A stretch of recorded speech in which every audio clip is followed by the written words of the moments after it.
I'll let the panelists introduce themselves, please, and I have just a couple of questions, and then we'll open it up to you. I know we're tight on time, and your questions are more important than mine. Joel Searby, you all just met me, and the reason I'm on this panel is I think just because I'm the last guy crazy enough to try it. Hello everyone, my name is Jackie Salit. I'm the president of Independent Voting, which is a national organization with chapters in 40 states. We organize, litigate, and agitate on behalf of the 44% of the country who don't want to be attached to or controlled by a political party. And this is a growing field for us. We're very excited about it. And I've worked on numbers of campaigns that'll come out during the discussion, I'm sure, but really glad to be here and also with my fellow panelists. Good morning, I'm Jim Jonas. I'm from Denver. I'm on the board of United America. I'm also an independent political consultant and do a whole lot of other things. But I've been involved in a couple of presidential campaigns and was a founding member of Unity 08 all the way back then, if anybody remembers that. So we'll talk about more as we go along. Thanks. My name is Russ Verney, and I was invited here by Nick Troiano, who's quite a remarkable individual I met about 5 years ago. My background and the reason I'm probably invited here is that I worked with Ross Perot throughout the 1990s, and I was the founding chairman of the Reform Party, the first nationally recognized nationwide party that qualified for federal funds. So it's a pleasure to be here with you and see so many young and excited people ready to get into the fight.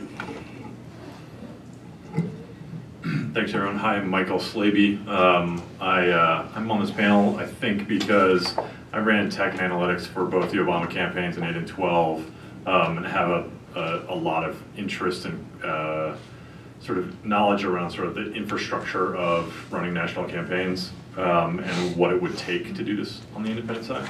And I'm really excited to be here and be in this room and talking about solving systemic problems instead of contributing to them, which is what I feel like I've been doing for a while. Thank you, panelists.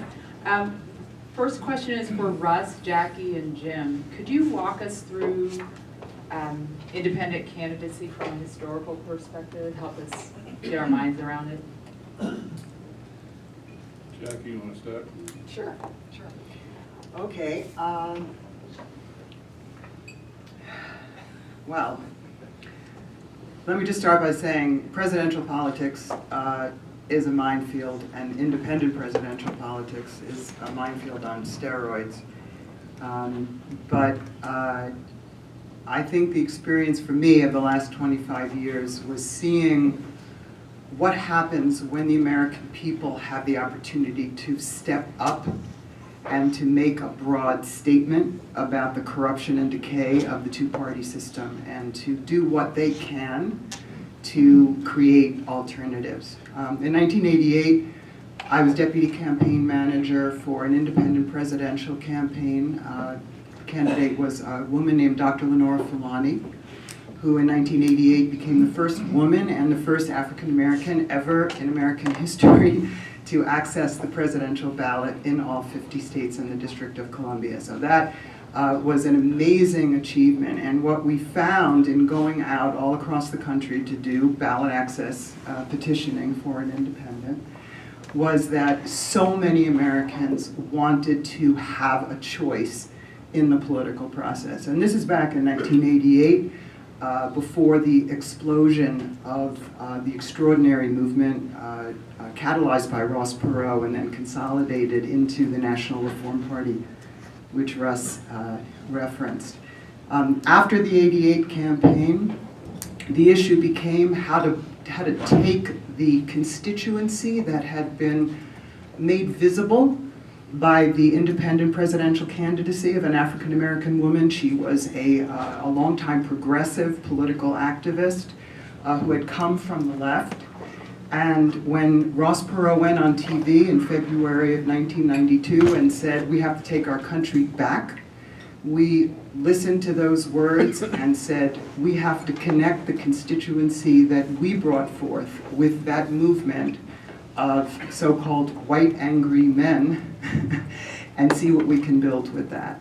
And so that launched us into the support for Perot and the collaboration in the creation of what was an amazing cross-ideological, multiracial, independent national political party, which Russ was the first chairman of, which terrified the political establishment, broke barriers at a rate that I have never seen occur in my life, and put the issue of political reform and the American people taking control of our country back into their hands on the national agenda. Those experiences were extraordinary. Perot ran twice, of course, as you know. The second campaign was dedicated to creating a national political party.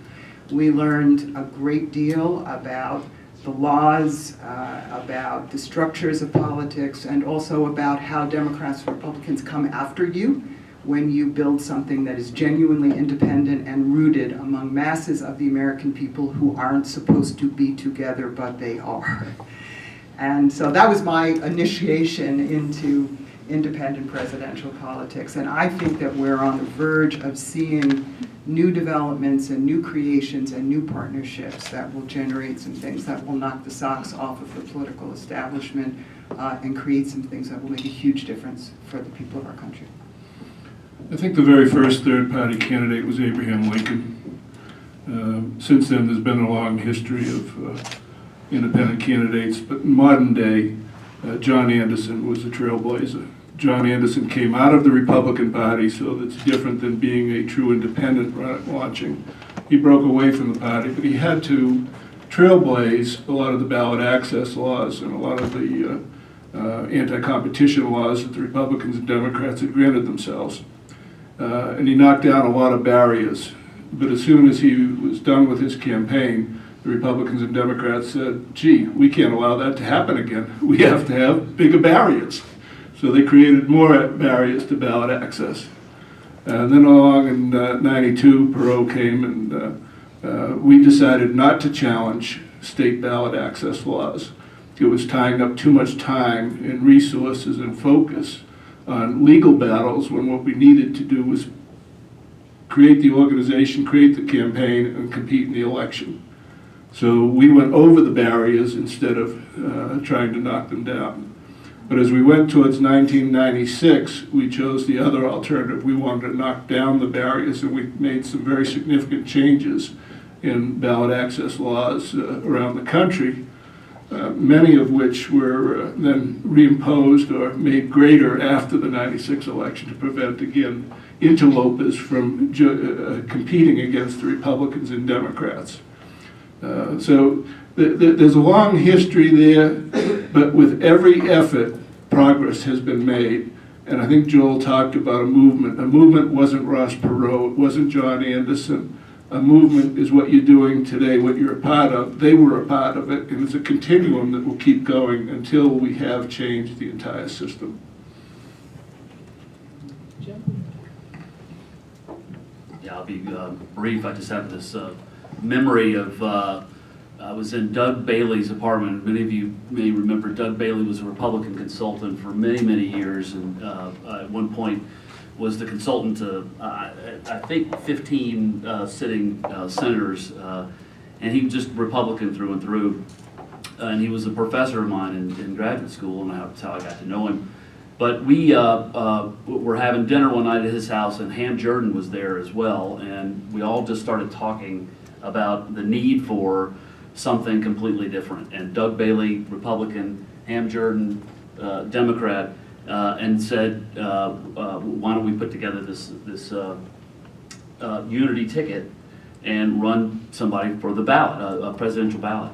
And we all said, well, this is absolutely crazy, and that's exactly what we did with Unity 08, but it was the three of us sitting there, and then it was the sudden realization about an hour later of, how the heck do you actually do this? And figured out really quickly that it is really hard to run for president as not part of the party structure. It is really, really hard. And we had no idea just how hard it was until you actually start getting into it. and seeing all the barriers that the duopoly has thrown up to stop you from getting on the ballot in all these places, and to be taken seriously. So it was really this amazingly eye-opening experience.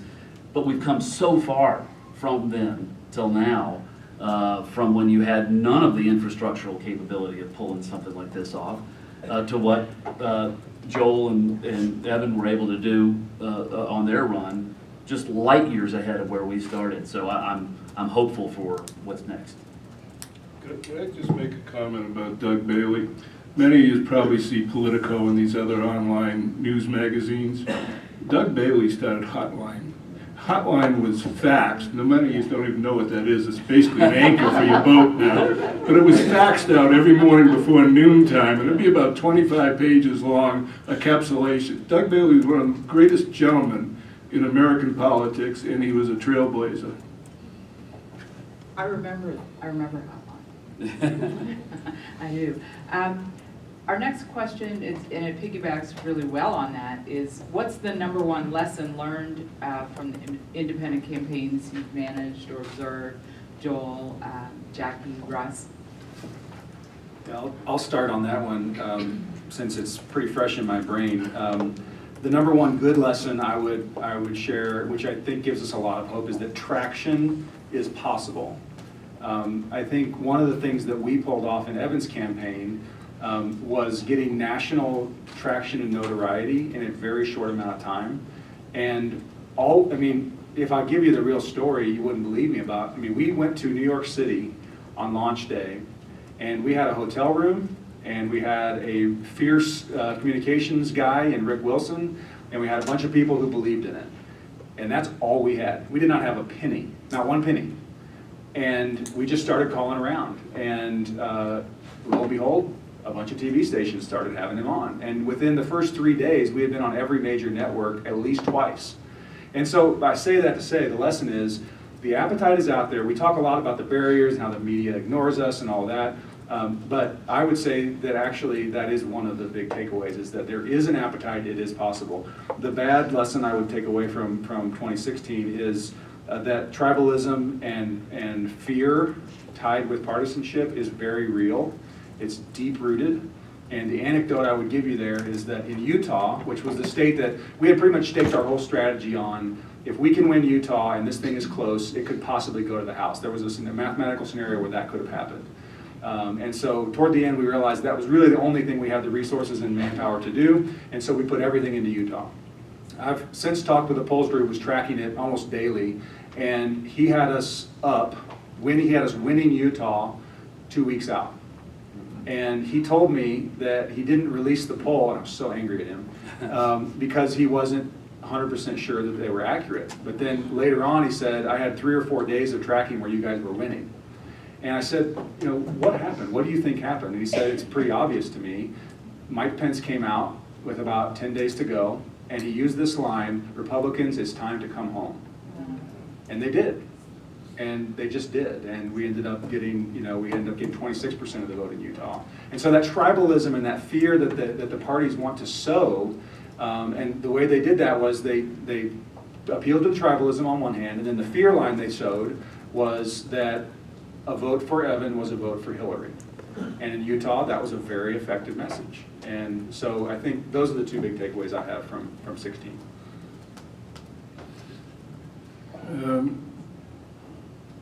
I think is so many disparate groups are working here today. I think you have to keep in mind different tracks. In the first in the nation presidential primaries in New Hampshire, there'll probably be 36 candidates for president of the Democratic Party and 22 on the Republican side. Don't worry about candidates. They'll find you. All right?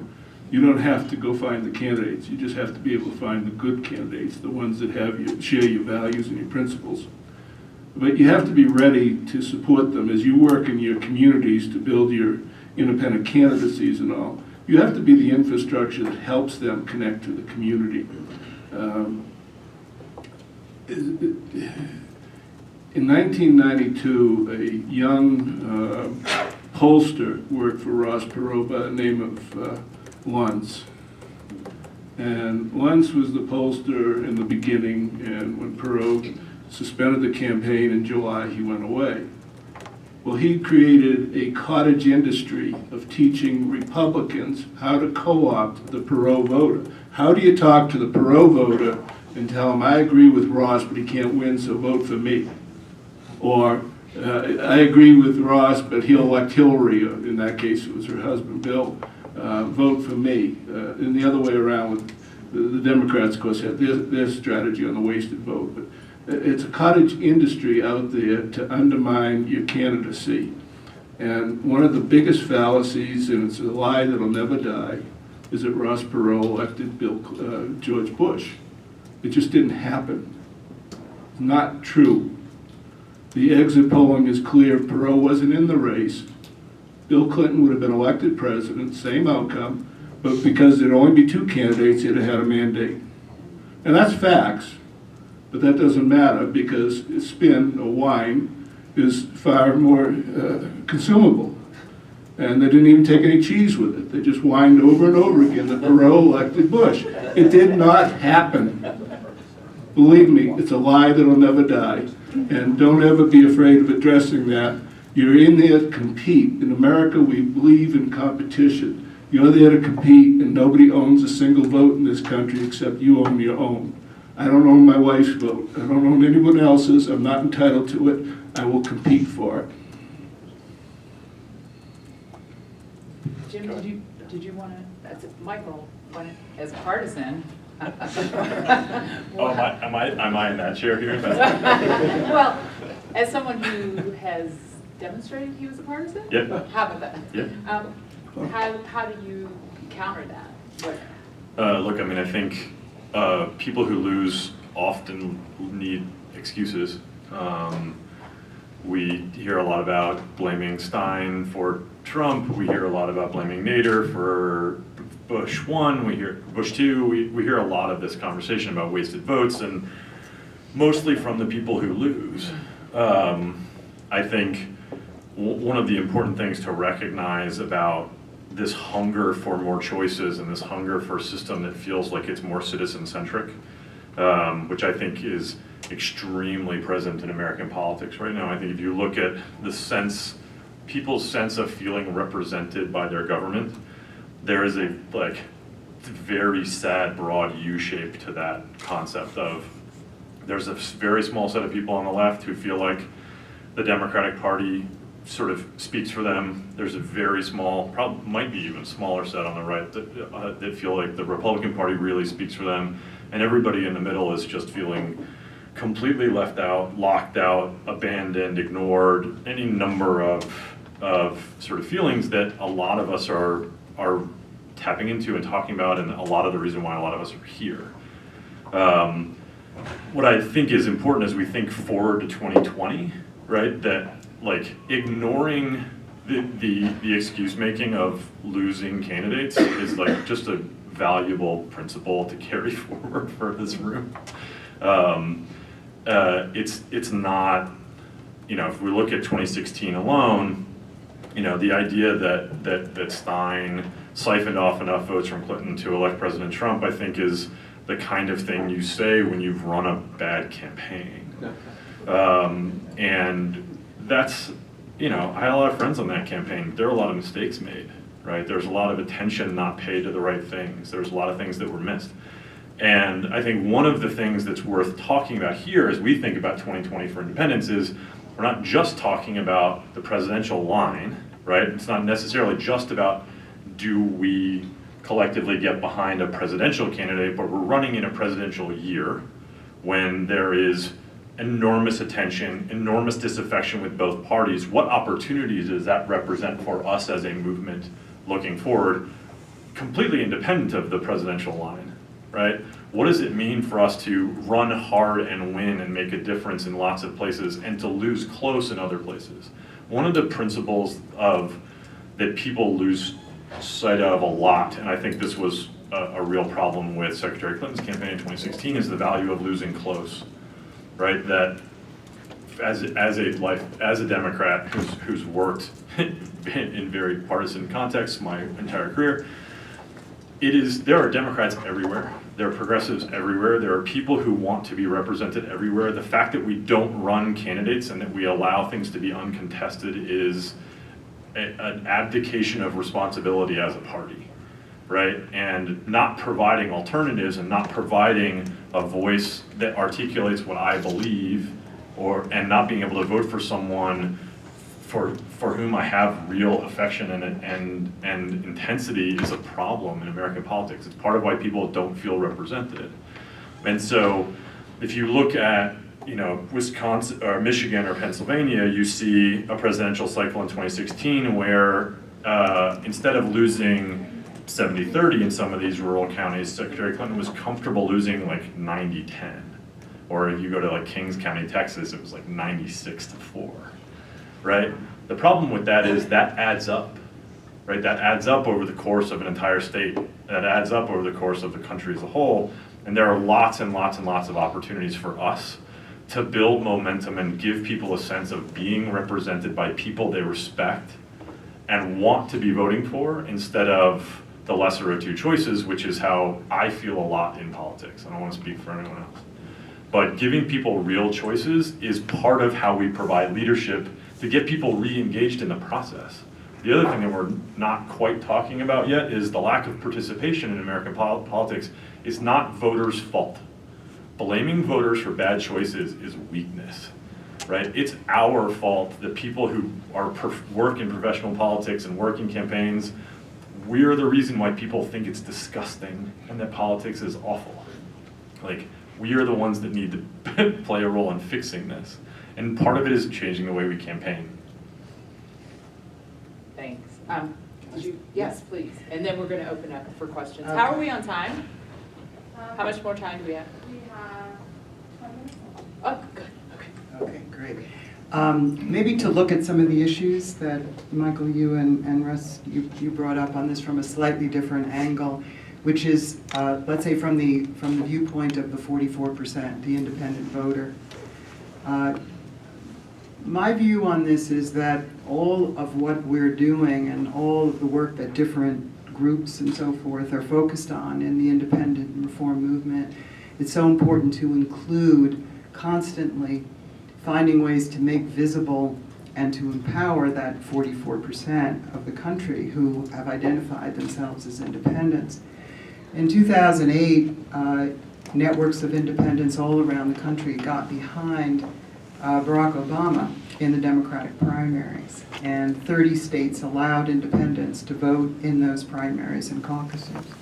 And independents provided the margin of victory for President Obama over Hillary Clinton in 2008. If independents had not been allowed to vote, Hillary Clinton would have been the nominee in 2008. And in the general election, independent voters went on to cement themselves to Obama and to drive his victory in the general election, which really revealed, I think, a brand new electoral majority in America.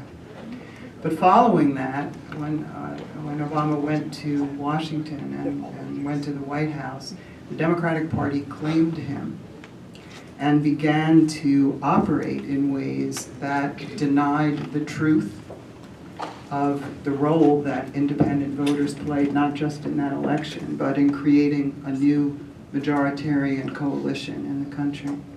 And by the time of the 2010 midterms, independents turned against the Democratic Party and began voting for Republicans, not because they had become Republicans, but because they were repelled by the sectarianism and the partisanship that was on display. And in the run-up to 2012, just to share one example of what this crystallized into, which was so damaging, I think, to our politics, is that we began, myself and a team of leaders from independent voting, began negotiations and discussions with the Obama team in the run-up to the 2012 election to talk about how to rebuild that coalition with independent voters that had propelled Obama to the presidency in 2008. The kinds of things that the president and the campaign would have to do. We're not talking about adopting a radically different platform, but finding ways to acknowledge that he and the campaign understood why so many Americans were turning away from aligning with the political parties and acknowledging that the process, the culture, the structure of American politics needed to be changed in order to do that. And we spent 8 months discussing how to do that, the benefits of doing that, the historical importance of doing that, and then finally went to Chicago for a meeting in the summer of 2012, where we were told that the Democratic Party had decided that they didn't need independent voters, that they could win the election without us. They were right. They could win the election without us. Independents broke for Mitt Romney in that campaign. But in my opinion, that was the beginning of the slide of independent voters away from a coalition with Democrats to a restive combativeness that produced the independent vote for Donald Trump in 2016. So I think that it's important to keep in mind in all of this that the independent voter is very much in flux. This is a truly significant force in American political life. And so I think as we're organizing, as candidates are running for office, as we're building campaigns for various kinds of political reform, in my view, keeping that base and that movement in the forefront of this and finding ways to empower that movement without making it become a political party, without making it join an existing political party, but giving it the force and the support and the recognition that it needs in order to propel the country forward. I think that is critical to what I've learned from the experience here. Thank you. So if I could just briefly, before you do questions, because I know there's probably people who just want to know like the gossip mill, you know, what's happening for 2020. And again, I think only because I'm the last guy that did it, I get a lot of this incoming. I've had a lot of phone calls, a lot of emails, I've been in a number of meetings with people thinking about the independent track in 2020. All the names that you've heard chattered are accurate in the sense that, yeah, they've thought about it. There is a couple of different groups of people that are talking about it seriously. There's some outside groups that are talking about it seriously, about whether you try to help with ballot access again, like in the models that have happened before, Americans Elect, et cetera. What do the coalitions look like? So these conversations are actively happening, some at the theoretical, some at the practical. Of course, the question of who would be the candidate is always the elephant in the room, and not one we're going to even begin to tackle today, so please don't ask. But I will say that there are still, the verdict is still very much out among at least the folks that I'm talking to, both from left, right, and center, about number one, would it even be a good thing? Some people disagree on that. My opinion is it would. But then all the other questions that go around that, what would it look like and how would we organize? Are we set up to organize differently than we have in the past? And there's a lot of good, healthy conversations happening, but at least from my view of the intelligence and what I can talk about, is nothing is substantively happening, that you're going to see break anytime real soon, but there are very serious people and very serious conversations happening about what an independent run could look like in 2020. Joel, when you said outside groups, outside of what? What are you talking Well, generally I'm talking about people with money, about? Okay. which is the people outside of this room. I understand that. Yes, sir. Are we asking questions? We are asking questions. I'm going to bring the mic to you.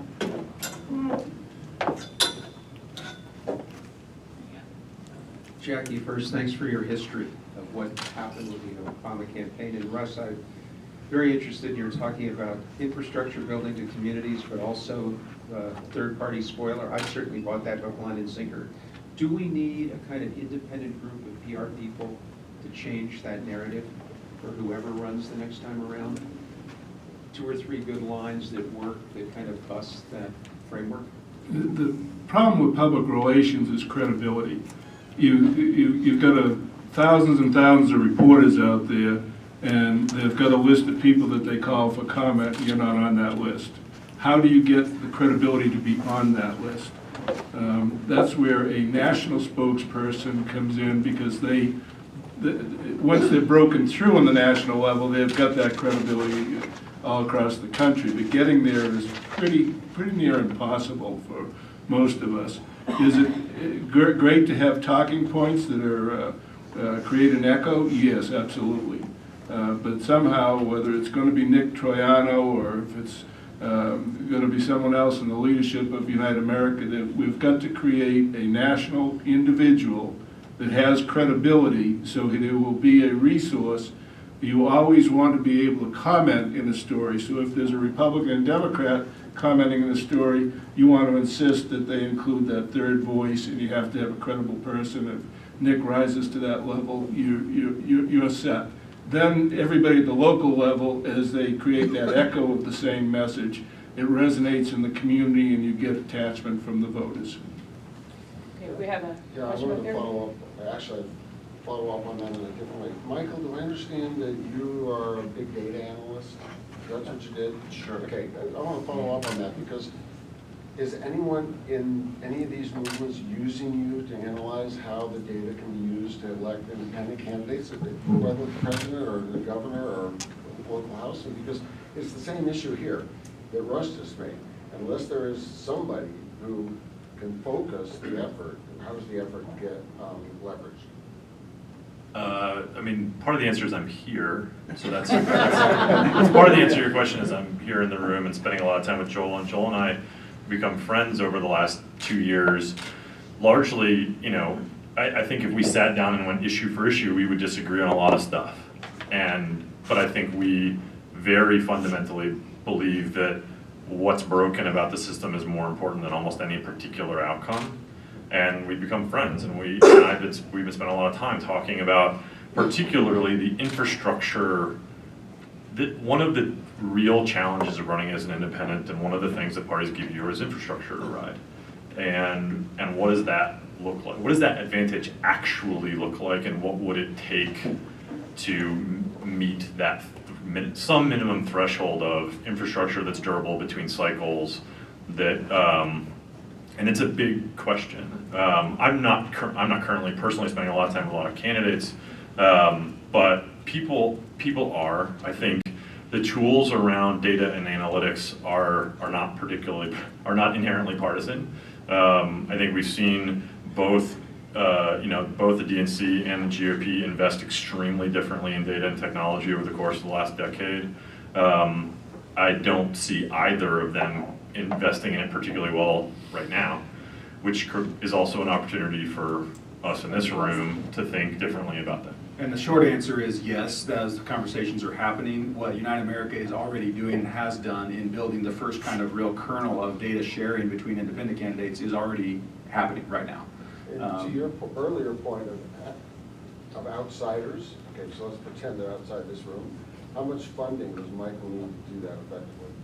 I would say $20 million would get it done, and so if you want to write the first 10 and somebody else can do the second. No, I mean it sounds like a huge number to some people, but to people who are in the industry, it's not an insurmountable task. The money is out there, folks. There are dollars out there. It's about getting them connected and getting them to understand the viability and the importance and the professionalism and the fact that it's going to be executed appropriately under the leadership of people like a Michael and Nick and others who have credibility. And those funders are coming, but it's slow. But building it like that, I think that's a reasonable price tag to say that would be something really substantive. Thank you. Okay, Dr. Fields has a question. Go ahead, Dr. Fields is out there. Oh, hi, Nick Rognes from Sacramento, California. First of all, may I just comment on what a wonderfully packed room this is. It's very exciting. So my question was for you, Jackie, based on your insights with what's going on with Democratic politics.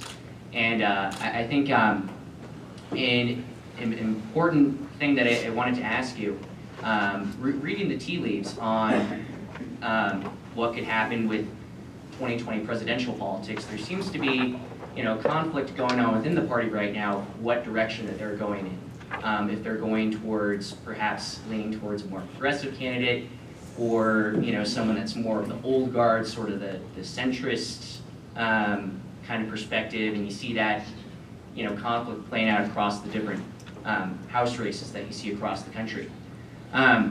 So, do you think that the Democratic Party is going to try to pick a candidate that's going to appeal to more of that moderate independent vote? Or do you think they might go in the direction of just appealing to their base? What is their base? If I knew the answer to that question, I could write you a check for $10 million. That's a great question. Let me say this. Call me crazy. I think at the leadership level of the Democratic Party, I mean, the DNC is meeting next weekend, by the way, and they're going to decide their rules for the nominating process, the status of superdelegates, you know, the status of independent voters, what's going to happen on the first ballot, what's going to happen on the second ballot, and all of this. I think ultimately the critical issue on the Democratic side is that they believe that Donald Trump is the best thing that could possibly have happened to them. And which camp the candidate ends up coming from the vantage point of the Democratic Party hierarchy, shall we say, doesn't matter. Because they are going to go out to the American people and try to terrify and paralyze people into such a state of fear that the only thing that should be done in 2020 is to vote for a Democrat so that we can replace Donald Trump. And that's going to be their mantra. And I think that that's not unexpected. I mean, I've been around the block for a while. I saw that same mantra in 1980 when Ronald Reagan was the devil incarnate, and then when George Bush I was the devil incarnate, and then when George Bush II was the devil incarnate. I'm not a fan of Donald Trump. I don't happen to think he's the devil incarnate. I don't think he's a very good president. But, I think what's destroying this country is not Donald Trump, but the corruption and the partisanship of the political elites who've installed themselves in the party system. I think this situation and this overall dynamic raises some tough questions and choices for the independent movement. I don't know what the answers to that are going to be. I don't think there's a should in all of this. But I do believe that that's where the Democratic Party is coming from, and that's where they're going to go. And I think the idea, let me just add one phrase here, to the extent that the progressive movement believes that it can take over the Democratic Party, I think years and years and years of attempting to do that and failing to do that should finally click in. That's my opinion. Dr. Fields, any question?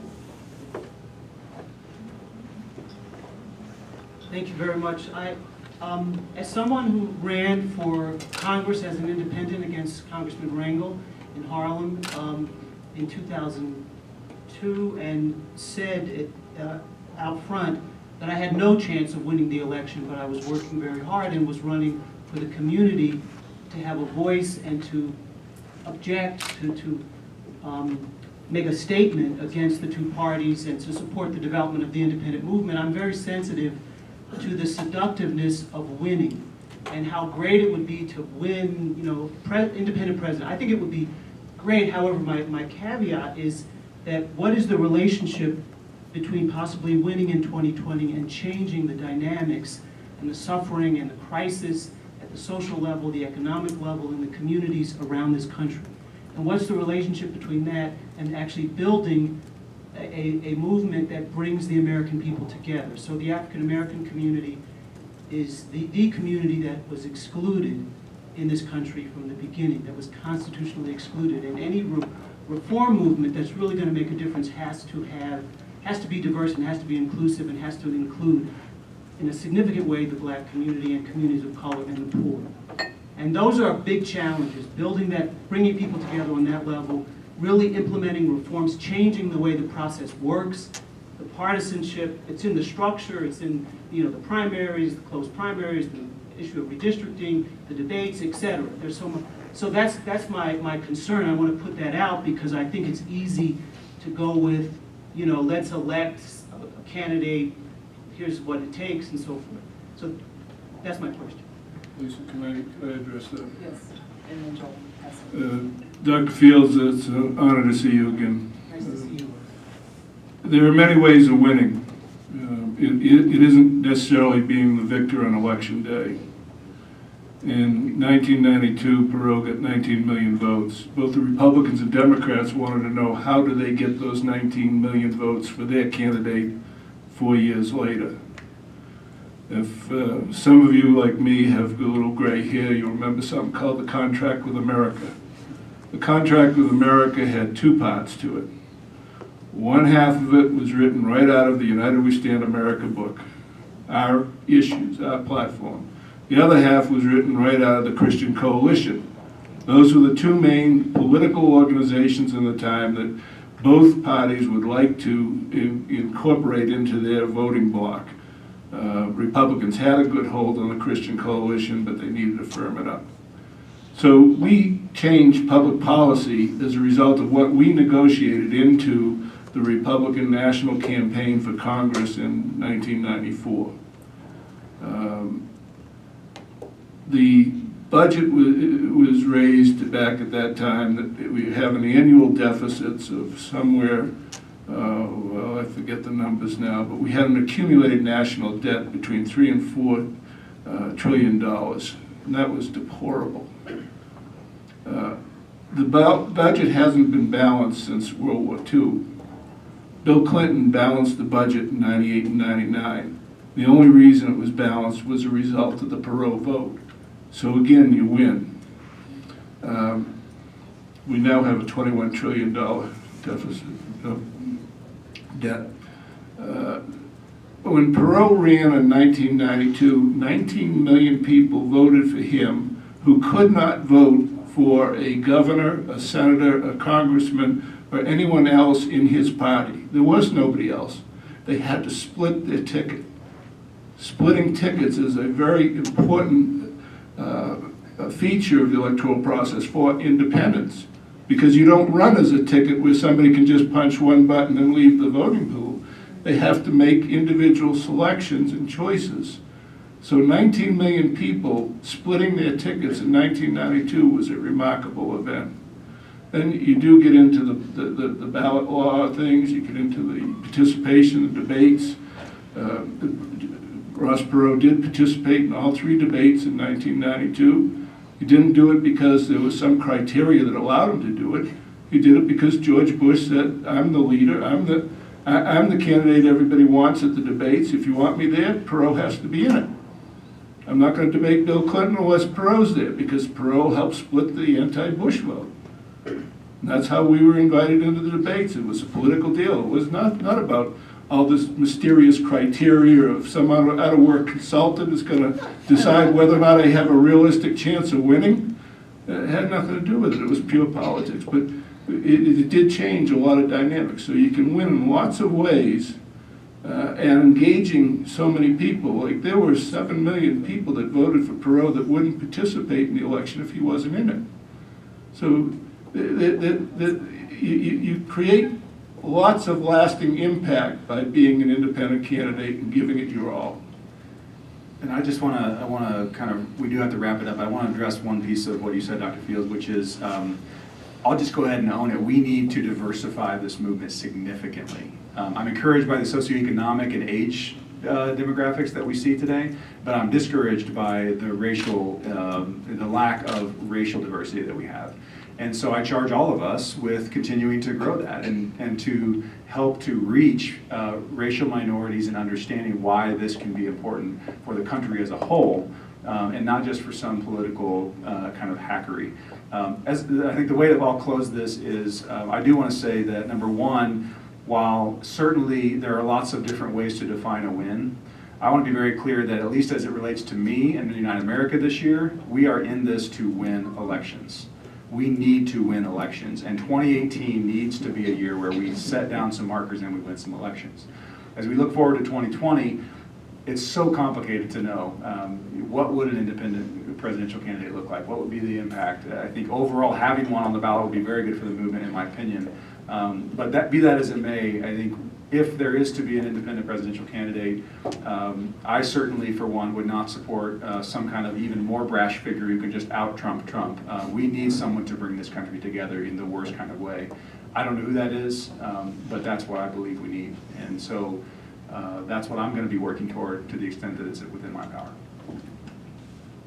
All right, thank you, panelists, and thanks to everyone who came. I'm really excited about the energy. I'm really excited about so many different organizations being represented, and I'm learning more and more. I watch my Twitter feed, which I'm a little like jonesing because I can't see it right now. But I'm really happy that you came. I can't even express to you how excited I am to see so many people. I told Nick it was going to be a sellout, and it's great. And thank you so much. Appreciate it.